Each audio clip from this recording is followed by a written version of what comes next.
Yo, what's up everybody? It's LBS here again. So today we are going to do another speed test on the Pixel XL. I will do one more speed test after the Honor 8, which I'm doing it right now. And then from there, I will get into the battery life test followed by the charging test. And then maybe after that, I will go back and do some rematch between the Pixel XL versus the iPhone 7 Plus, since the iPhone 7 Plus received a firmware update 10.1. So we're gonna check that out and see if there's any improvement on the iPhone 7 Plus. So again, the settings on both devices will be the same as usual. Animations turned off, the Honor 8 performance mode will be fully activated, and both devices will be connected to the same Wi-Fi to replicate real-world usage as if you're out in the crowd fighting for the same Wi-Fi connection. For the test, it will be identical to my previous speed test, checking the thermal throttling, opening apps, benchmarking, and so on. So without further ado, let's get started.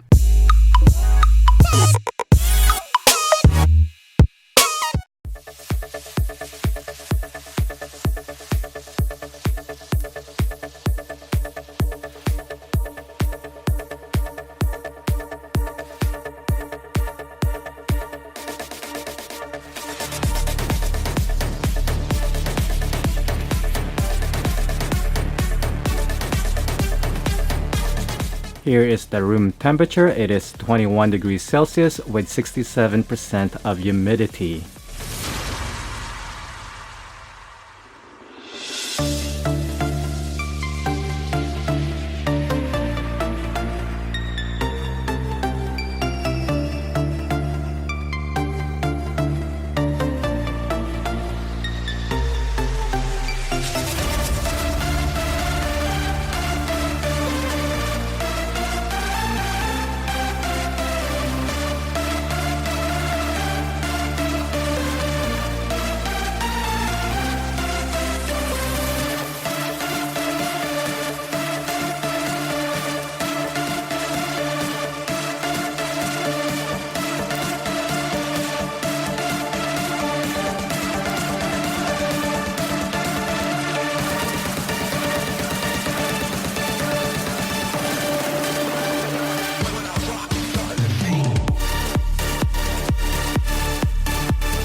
So there you have it guys, the speed test is over, and once again the outcome is not what we expected. We all thought that the Honor 8 will win the speed test battle since it won against the OnePlus 3, but it wasn't the case. In my opinion, I think what dictates the outcome of the speed test is really depends on the matchup on which device is matching up with. Good example is the iPhone 7 Plus, as we noticed from the previous speed test videos that the iPhone 7 Plus is very quick at opening gaming and benchmark apps, and also getting high score on the benchmark test. But when it comes to opening common apps, it is not the fastest as the other devices out there in the market. As for the Honor 8, when it comes to opening common apps, it is blazing fast. However, when it comes to benchmark score test, it is the opposite result. So I hope you guys understand what I'm trying to say here guys, that it really depends on the matchup on which device is matching up with. For the Pixel XL, the performance is pretty much well balanced. It opens common apps very quickly and thus perform well on the benchmark test. However, when it comes to opening gaming apps, it is not as quick as other devices out there yet, so we might have to wait a little bit longer until there's a firmware update for that. So all in all guys, I think it really depends on the matchup on which device is matching up with, which will dictate the outcome of the speed test. Pretty much similar to a boxing or a UFC fighter, it really depends on the style on each fighter, which will dictate on how they will match up against with each other. It's pretty much similar to this guys. As you notice how I explained the iPhone 7, it is good at benchmark opening apps, so it really depends on the matchup guys that will dictate how the speed test outcome will come out. So there you have it guys. Once again, thank you for watching my video. If you find this video very helpful, please give me a thumbs up, and if you are new to my channel, please don't forget to subscribe to my channel as it really helps me out a lot. So until then, I'll see you guys in my next video. Peace!